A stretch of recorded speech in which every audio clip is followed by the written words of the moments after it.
바벨론 중고 51번째 시간입니다. 오늘 이사야 50절을 통하여 하나님의 영원한 긍휼과 자비에 대해서 홀로된 여인의 자식에 대해서 변론을 해보도록 하겠습니다. 본장은 53장과 같이 만민을 죽으신 그리스도의 몸으로 말미암아 이루어지는 열매를 특별히 영원한 긍휼과 자비를 베풀어 준다는 것을 말씀하실 때 남편 없이 난 자의 자손이 세계 열방을 얻고 새로운 새 시대를 이룬다고 하였습니다. 이것을 통해서 이제는 아브라함에게 약속했던 네 씨로 말미암아 천하 만민이 복을 얻는다 하신 말씀대로 이제 예수님이 이제는 아브라함의 자손으로 또 여인 없이 난 홀로된 여인의 자식으로 예수님 이 땅에 태어나서 만민이 구원받는 일이 있었지요. 그래서 이제는 갈라디아 3장 29절에 있는 것처럼 예수 그리스도를 믿는 자들이 아브라함의 자손이고 약속의 기업을 이을 자다 이렇게 말씀하셨거든요. 그러나 마찬가지로 온 세상이 예수님을 믿는 이러한 백성을 이루고 난 다음에 말씀의 사명자를 통하여 이제는 동방 역사를 심판의 역사를 새 역사를 진행해서 세상을 심판하고 새로운 시대를 이루게 되는 것은 하나님의 영원한 긍휼과 자비로 이루어진 하나님의 말씀인 것을 말씀한 겁니다. 1절에서 3절을 먼저 보시겠습니다. 잉태치 못하며 생찰치 못한 자는 노래할 자다. 부르지 못한 너는 잊혀 노래할 자다. 홀로된 여인의 자식이 남편 현자의 자식보다 많으니라. 여호와의 말이니라. 네 장막터를 넓히며 네 청세장을 아끼지 말고 널리 펴되 너의 줄을 길게 하여 너의 말뚝을 경배할 자다. 이는 네가 좌우로 떨치며 네 자손은 열방을 얻으며 황폐한 성들로 이제 살 곳이 되게 할 것임이니라. 만민을 죽으신 예수님의 몸으로 말미암아 우리에게 특별히 열매를 영원한 긍휼과 자비라고 베푼다는 것은 남편 없이 난 자의 자손으로 세계 열방을 얻고 새로운 시대를 이룬다고 말씀했는데요. 첫째 아담 하와가 말씀을 순종치 않으므로 이제는 세상에 망함이 없고 이제는 세상에서는 이 세상을 구원할 수 있는 사람을 낼 수가 없었죠. 그런데 여기에 이제 성모 마리아에게서 난 예수 말미암아 이제는 천하와 만민이 복을 얻는 일이 있게 될 것을 말씀한 것이죠. 그래서 내 씨로 말미암아 천하 만민이 복받는다는 것이 바로 그 씨가 예수 그리스도가 이 땅에 오심으로 전에 천하 만민을 이제 하나님의 백성 삼는 놀라운 역사를 진행할 것을 말씀하신 것이죠. 그런데 아브라함 자손 중 여자의 후손이라는 것은 이거는 남편 없이 난 사람의 씨로 말미암아 뱀의 머리를 친다 이렇게 되어 있는데 이것이 바로 예수 그리스도가 이제 홀로된 여인의 자식에서 이제는 예수님이 탄생하신 것이죠. 그래서 십자가에 못 박은 그 죽은 예수님으로 말미암아 온 세상을 구원하는 역사는 아주 영원한 긍휼과 자비인데요. 그런데 여기서 중요한 일이 또 하나 있습니다. 십자가 밑에서 이제는 예수님이 들어가실 때 예수님의 남동생이 4명이나 있었지만은 사도 요한 보고 성모 마리아에게 네 어머니라 그렇게 얘기했고 성모 마리아에게는 사도 요한에게 여자의 또 아들이다 이렇게 얘기했죠. 이것이 이제 중요한 의미를 갖게 됩니다. 실질적으로는 예수님의 영적인 동생이 되고 이제는 자식이 된 것이 바로 사도 요한입니다. 이것이 중요한 의미를 갖거든요. 사도 요한은 이제 예수님의 동생처럼 여기게 돼서 이제 만왕의 왕의 자격을 가진 예수님의 이제는 동생도 왕의 자격을 얻는 일을 갖는 것인데 이것은 이제 사명도 그렇고 또 실질적으로도 성모 마리아를 자기 집에 모시는 일을 했죠. 이것들이 이제 중요한 뜻을 가지고 있는데 이것이 그래서 사도 요한은 보아너게라는 마가복음 3장 10절이라 보면 그 새 이름을 정권처럼 이제는 심판주의 역사를 사도 요한을 통해서 할 것을 말씀하신 것이죠. 그러면 그 사도 요한은 그 사명을 하기 위해서 계시록을 이 땅에 쓰는 영광을 이루게 됐죠. 그 계시록으로 말미암아 이제 말세 사명자들이 14만 4천 명이 나오게 되는데 그것이 바로 이제 사명의 계대들이 돼서 사도 요한의 사명의 계대자가 된 겁니다. 지금까지 2000년 동안에 목사장으로 전수하던 사도 12사도인 베드로 계통의 사도적인 사명을 감당해서 이제는 이방인들에게 천국복을 전해서 이제는 중생밖에서 하나님의 백성 삼는 일을 했지만은 재림제가 올 때는 이제는 사도 요한의 계통이 이제는 선지자의 사명을 감당해서 이제는 10만 4천 명의 변호성들을 일으킴으로 하나님의 뜻을 이루어가게 되는데, 하나님의 뜻을 이룬 것은 세상을 심판하고 이된 동네를 께서 완전한 성대 나라를 이루는 것이 하나님의 뜻이다, 이렇게 볼 수가 있죠. 그래서 우리가 이러한 큰 어떤 의미가 여기에 있다, 이렇게 볼 수가 있습니다. 그래서 이제는 예수님의 동생이 바로 사도 요한이 될 때는 말씀을 드렸는데, 이것이 사명적으로는 큰 의미를 가지고 있는 겁니다. 4절에서 8절입니다. 두려워 말라, 네가 수치를 당치 아니하리라. 놀라지 말라, 네가 부끄러움을 보지 아니하리라. 내가 내 청년 때의 수치를 잊겠고 과부 때의 치욕을 다시 기억함이 없으니 이는 너를 지신 자는 내 남편이시라. 그 이름은 망군의 것이며 네 구속자는 이스라엘 거룩한 자시라. 온 세상의 하나님이라 칭함을 받으실 것이며 여호와께서 너를 부르시되 마침 버림을 입어 마음에 근심하는 아내 곧 소시 아내 되었던 자가 버림을 입은 자에게 한같이 하실 것이라. 네 하나님의 말씀이니라. 내가 너를 잠시 버렸으나 큰 긍휼로 너를 모을 것이요 내가 넘치는 진노로 내 얼굴을 내게서 잠시 가렸으나 영원한 자비로 너를 긍휼히 여기시리니 내 구속자 여호와의 말씀이라. 이게 참 중요한 의미죠. 예수님은 육적 이스라엘 백성들의 하나님이 아니고 만민의 하나님이라는 것을 또 말씀하시죠. 동정 마리아에게서 나신 예수님으로 말미암아 영적 이스라엘이 절대적인 수치를 당치 않는다. 이는 새 시대를 이룬 데는 버림을 당했던 아내가 다시 긍휼함을 받고 환영을 받은 것 같이 남편 되시는 하나님을 떠났던 이방 민족이 들어와서 영원한 권과 자비를 받게 된다는 것을 말씀한 겁니다. 우리가 하나님 앞에 이방인이었기 때문에 하나님을 알지도 못하고 섬기지도 못하고 버림받았던 여인과도 같은데, 그런 우리를 긍휼히 여기셔서 우리를 회개하여 하나님의 백성 삼아주시고 또 우리를 통하여 새 시대를 이름으로 이제는 다시 부부관계가 회복되는 것처럼 우리를 이제 하나님의 긍휼을 베풀어주겠다, 이 말이거든요. 참으로 중요하죠. 이거를 다시 한번 말씀드리면, 홀로 된 여인으로 말미암아 예수가 나서 그 씨로 말미암아 새 시대가 이루어진 데는 젊어서 본 남편한테 버림당했던 아내가 다시 남편이 찾아 받아들이듯이 우리 남편 대장님께서 버림당했던 우리들을 돌아오게 한다는 말입니다. 예수의 십자가로 의로 말미암아 중생받은 사람들이 버림당했던 이방 민족들이 들어와 세워서 새 시대를 이룬다, 이 말이거든요. 요거에 대한 부분을 이제 성경 몇 군데를 볼 수가 있습니다. 아까도 말씀드린 것처럼 갈라디아 3장 29절에 보면 너희가 그리스도께 속한 자면 곧 아브라함의 자손이요 약속대로 유업을 이을 자니라. 그러니까 진정한 이 시대 이스라엘은 누구라는 겁니까? 예수 믿는 사람들이 아브라함의 자손이다, 분명히 그랬죠. 그 다음에 약속대로 유업을 이을 자라고 그랬죠. 유업을 이을 자는 뭡니까? 왕권 받을 종들을 뜻했거든요. 그럼 지금 어느 시대냐? 로마서 11장 25절에 보면 형제들아 너희가 스스로 지혜 있다 함을 면키 위하여 이 비밀을 너희가 모르기를 내가 원치 않으니 이 비밀은 이방인의 순간수가 들어오기까지 이스라엘의 도로는 완악하게 될 것이라. 이 아직 이제 이방인의 때가 아직 안 끝난 거죠. 이건 어떤 뜻으로 말씀하셨느냐? 이 인간적으로 마지막 이제 한일에 전선명에 들어가면 입 맞은 자의 수가 14만 4천 명이 차게 돼 있죠. 계시록 7장 3절 4절처럼요. 이거는 이제 예수님을 믿는 자들 중에서 입 맞아서 변호성을 당하여 승승과 실질을 다하여 죽지 않고 이제는 변화 승천하여 쟤네들 영접할 종들을 뜻했거든요. 이 종들이 끝이 이제 참여는 어떻게 됩니까? 육적 이스라엘 백성들을 비롯한 택한 백성들을 회개하는 때가 오거든요.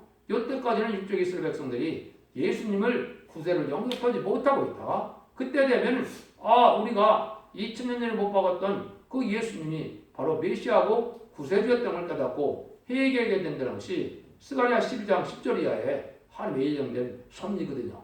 그래서 다시 회개함으로 이스라엘 백성들도 새시대의 백성을 데려갈 것을 말씀한 것이죠.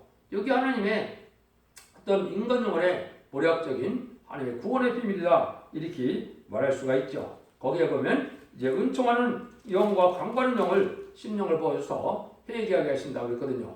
이 일들이 이제 가까운 때가 오고 있는 것이죠. 그래서 하나님이 늦은 비 성령의 역사로 온 세계를 회개케 해서 택한 백성과 택한 종들을 일으키는 역사로 세세를 일으키는 역사가 진행될 것을 말씀한 것이죠.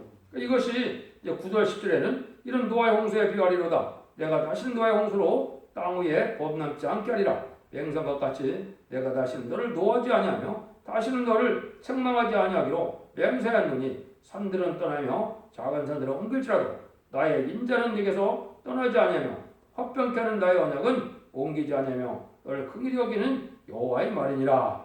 이와 같이 하나님의 언약은 다시 패하지 못할 영원한 언약이다 이 말이죠. 산이 옮겨질지언정 이 화평케 하는 언약은 옮겨지지 않는다. 이것으로 말미암아 완전한 새 시대를 이룬다는 말씀인데요. 지금까지 이제 율법 시대나 또 할례법이나 이런 것들은 다 폐했었죠. 그렇지만 예수로 말미암아 세워지는 이 언약은 영원하고 완전한 언약이다. 그래서 이 언약이 완전히 이루어서 완전한 새 시대의 축복이 이루어지는 것은 에덴 동산이 복되어서 눈물 고통 질병 재앙이 없는 이런 천년 신앙 평화왕국의 안식 시대를 말한 거거든요. 이게 진정한 이스라엘 회복인데 이걸 또 알지 못하고 있죠. 그래서 이것은 하나님의 인간 동안의 신발을 통하여 하나님이 창조 목적을 달성하는 것은 예수 그리스도로 말미암아 이루어지는데 그 뜻은 바로 성도의 나라를 이루어서 완전한 그리스도의 나라를 이루는 것이다. 이렇게 우리가 볼 수가 있다 이 말입니다. 그래서 하나님의 이런 약속이 응하는데 이 약속이 이제 창세기 9장에 보면 노아 홍수 이후에 세 아들을 놓고 이제 노아가 축복과 저주를 했지요. 그래서 함은 저주를 받았고 햄은 찬송을 받았고 야벨은 창듣게 된다고 했죠. 셈의 하나님이 이제는 이게 황인족인데 이게 바로 하나님을 찬송하게 하는 민족인데 이것이 이제는 영적 이스라엘 한국이 그 선지과의 싸움을 감당해야 될 것을 마태복음 21장에서 예수님이 또 구체적으로 말씀을 했거든요. 그러니까 이런 일들을 겪어서 이제는 하나님의 때가 이루어질 때는 얼음을 꺾는 일들이 영원한 이제 복락으로 이루어진다는 사실을 말씀하시는데요. 11절에서 14절입니다. 너 공고하며 강풍에 요동하여 하늘을 받지 못한 자여 보라 내가 화려한 채색으로 내 돌사에 도하며 청옥으로 내 깃줄을 쌓으며 홍보로 내 성적을 지으며 성류로 내 성물을 만들고 내 증을 다 보석으로 꾸밀 것이며 내 모든 자녀는 여호와의 교훈을 받을 것이니 네 자녀는 크게 평강할 것이며 너는 의로 설 것이며 학대가 향해서 멀어질 것인즉 내가 두려워하냐 할 것이며 공포 그것도 너를 가까이 못될 것이다. 여기에 이제 이 말세사 문제의 선구적인 종은 특별히 환난 풍파 시련을 많이 겪게 된다. 그 다음에는 인간의 도움을 받지 못했지만은 이제는 영광을 누릴 때는 보석도성에 이러한 영광을 받게 된다 이 말이죠. 왕권 받을 정도의 영광도 되지만은 이 천년왕국 등에서 왕권을 받는 그런 축복도 되지만은 이제 무궁세계 가면 또 영원한 보석동성으로 한 나라를 이뤄서 그 왕권을 누리게 된다는 것이 계시록 21장, 22장의 내용이거든요. 이런 일들을 봤을 때 우리가 말세자만 되기 전까지는 버림당하던 것 같고 또 하나님 앞에 응답받지 못하는 자와 같은 어려움을 겪게 되지만은 그 영광을 누리게 될 것은 참으로 놀라운 영광이다. 그래서 보석집에서 보석도성에서 살게 되며 자녀들의 축복도 주신다 이 말이거든요. 그것들이 이제 변화성도가 받을 축복이다 이렇게 보면 될 것입니다. 그래서 이런 일들이 이제는 이루어진다. 15절입니다. 그들이 모일지라도 나로 말미암지 아니할 것이니 누구든지 모여 너를 치는 자를 너를 인하여 패망하리라. 누군지 이들을 대적하는 자는 다 패망을 당할 것이고 예수의 피로 산 백성 우리들을 대적하면 다 망한다는 것입니다. 요거는 이제 이사야 60장 12절에 구체적으로 예언을 하셨죠. 너를 섬기지 않는 백성과 나라는 파멸하니 그 백성은 반드시 진멸되리라. 참 놀라운 일이죠. 이 심판주의 역사는 절대적인 하나님의 이제 구원의 역사와 심판의 역사가 진행되기 때문에 이때 대적하는 인물들은 다 민족과 나라가 망한다 이 말입니다. 전삼전문에 들어가서 완전 변론의 진리의 신발의 잠시를 가지고 증인 권세 역사를 할 때 이걸 대적하는 자들은 다 망하게 된다 이 말입니다. 그래서 여러분들은 지금 이러한 전삼에 들어갈 날이 심히 임박할 때인데 이 진리를 잘 분별해서 이 진리 앞에 순종하여만 이제 환난과 재앙의 날에 죽지 않고 새 시작하고 죽지 않고 변승천하여 자선만대의 축복을 받게 되는 것이거든요. 전3전반의 구원의 역사가 끝나면 다시는 구원의 역사가 없거든요. 후3전반은 환란과 재앙과 심판의 날이거든요. 여러분들이 이 사실을 명심해야 될 때가 왔는데 전3전반에 시작될 날이 아주 임박하다 이 말입니다. 그렇기 때문에 여러분들은 신앙의 정로를 잘 찾는 것이 중요하고 이런 사명의 역사는 인간 영혼의 마지막 첫대기의 역사로 예언이 되어 있는 것입니다. 그래서 완전 뼈를 이루는 이런 일들을 통해서 변론대로 심판하고 변론대로 축복을 하고 변론대로 구원하실 것을 인간 영혼의 마지막 사람의 경고로 전하는 때가 전3년의 역사라는 것을 여러분이 아셔야 됩니다. 이때는 어떤 때냐? 이때는 완전히 심판 때라는 것을 16절 17절에 말씀하셨는데요. 숯불을 불러서 자기가 쓸만한 길을 제조하는 장이도 내가 창조했고 파괴하며 전멸하는 자도 내가 창조했은즉 물을 너를 치려고 제도하는 기계를 날카롭지 못할 것이다. 무릇 일어나 너를 대적하여 송사하는 자는 혀는 내게 종대를 당하리니 이는 여호와의 종들의 기업이요 이는 그들에게서 내게서 얻느니라. 여호와의 말이라. 여기 이제 생소한 말씀 있죠. 쓸만한 기계다, 날카로운 기계다 이런 얘기했대요. 여자들은 이제 뭘 듣던 겁니까? 이 세상 권력이 핵무기를 이제 준비를 해서 이제 세상을 심판하는 데 쓰는 도구가 되는데요. 이런 것들도 택한 백성들과 택한 종들은 해를 주지 못한다 이 말이거든요. 원자탄이 터져도 피를 당치 않는 것이 하나님의 택한 백성과 택한 종들의 역사거든요. 이게 종말의 역사입니다. 여러분들에게 믿기 어렵겠지만은 다니엘의 세 친구도 어떻게 됐습니까? 7배 풀무불에 들어가도 머리털도 하나 상치 않았죠. 그런 일들이 이제 알파적인 역사로 보여준 겁니다. 핵무기가 터지는 날에도 절대적인 보호를 받게 돼서 예비적 보호처에서 이제는 보호받았다가 새 시대의 백성이 된다는 것이거든요. 이것이 이제 구체적으로 예언된 것이 어디냐? 에스겔서 9장 1절 2절이거든요. 이걸 소개하도록 하겠습니다. 그가 또 큰 소리로 내게 저가르되 이 성을 가난한 자들로 각기 살육하는 길을 손에 잡고 나오게 하라 하시더라. 내가 본즉 여섯 사람이 북한한 운명길로 쫓아오는데 각 사람의 손에 살육하는 길을 잡았고 그중 한 사람은 가는 벼슬을 입고 먹그릇에 서기관의 먹그릇을 찾더라. 그들이 들어와서 너 제자는 곁에 서더라. 여기 이제 중요한 말씀하시죠. 여섯 사람이 등장하는데 다섯 사람은 살육하는 길을 가졌다 그랬습니다.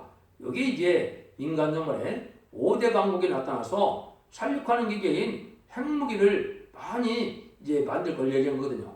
여기 이제 2차 세계대전 이후에 이런 일이 벌어졌죠. 1948년 10월 달에 유엔 안전보장 이사회가 이뤄서 이제는 그러한 안전보장 이사회 상임이사국들은 지금 어떻게 됐습니까? 핵무기를 많이 가지게 됐죠. 이것이 이제 심판의 도구로 사용될 때가 아마겟돈인데요. 이때 또 한 사람은 또 여섯 중에 한 사람은 뭐라 그랬습니까? 먹그릇을 찬 서기관이라고 그랬죠. 요거는 이제 문서운동을 해서 하나님의 비밀을 알려주는 이제 말세상들을 뜻한 것이거든요. 요게 이제 죽지 않고 세세가고 죽지 않고 변을 성천하는 아름다운 소식이라는 이제 계시록 14장 6절에서는 영원한 복음, 이다 40장 9절에서는 이제 아름다운 소식을 했는데 이 말씀의 복음을 전하는 사명자가 나올 것을 말씀한 것이죠. 그래서 여러분들이 이 변론 듣는 것이 이제 모든 예언서 계시록을 완전히 햇빛같이 밝혀서 이 변론대로 경고하고 난 다음에는 변론대로 구원의 역사가 나타나고 변론대로 심판의 역사가 나타난다는 것이 하나님의 섭니다 이 말입니다. 그래서 살육하는 기계도 이 인간 세상에서 마지막으로 준비된 심판의 도구인데 이것도 택한 종과 택한 백성에게는 이제는 피를 주지 못할 일이다 이렇게 얘기를 한 거거든요. 이것이 이제 구체적으로 터졌을 때의 모습은 이사야 33장 11절 10절에 예언을 했거든요. 너희가 결을 잉다고 집을 행사할 것이며 너희 호흡은 불이 되어 너희를 삼킬 것이며 민족들은 불에 굽는 햇돌 같겠고 배에서 불에 사는 가시나무 같으리라. 그러니까 세상적인 방법으로는 세세 남을 백성과 남을 종들을 하나도 탄생시키지 못했지만은 하나님의 말세상을 통하여 이런 일을 하실 때 여기 보니까 너희 호흡이 불이 되고 민족들은 불이 굽는 햇돌 같겠다 그랬죠. 이것이 이제 핵무기가 터지는 아마겟돈 때의 상황을 말씀한 것이죠. 그래서 이제 세상을 심판하고 에덴 동산을 위해서 하나님의 영원한 약속인 이제 죽지 않고 이제 살 수 있는 아름다운 새 시대를 창조하시고 이제는 새 시대가 끝나면 물론 이제는 백보자 심판을 통하여 영원 무궁세계로 가서 또 영원한 영광을 누리게 하는 것이 예수 그리스도 말미암아 세운 언약의 말씀이 다 이루어진 것이 하나님의 말씀이라는 것이죠. 여러분들이 이 말씀을 잘 분별하시기를 바랍니다. 하나님께서는 그리스도의 의를 통하여 이루어지는 역사는 영원히 변치 않는 완전한 언약이 이루어짐으로 새 시대가 온다는 걸 가르친 겁니다. 그래서 지금까지는 죽어서 천당 가는 그런 복음이었기 때문에 영원권의 이런 복음이었지만은 이제 죽지 않고 새 시대하고 죽지 않고 변화성치 않은 새로운 복음의 역사가 인간 영혼의 아름다운 식으로 영원한 복음으로 말세 복음의 심판과 환란제왕 때 전해지는 복음이 된다는 것 사실을 여러분이 잘 분별하시고 마지막 하나님의 사랑의 변론의 경고를 잘 들으시고 순종함으로 자손 만대 축복과 세세 왕권의 축복을 이루는 복된 종들과 성도님들이 다 되시기를 예수님으로 간절히 축원드립니다. 아멘.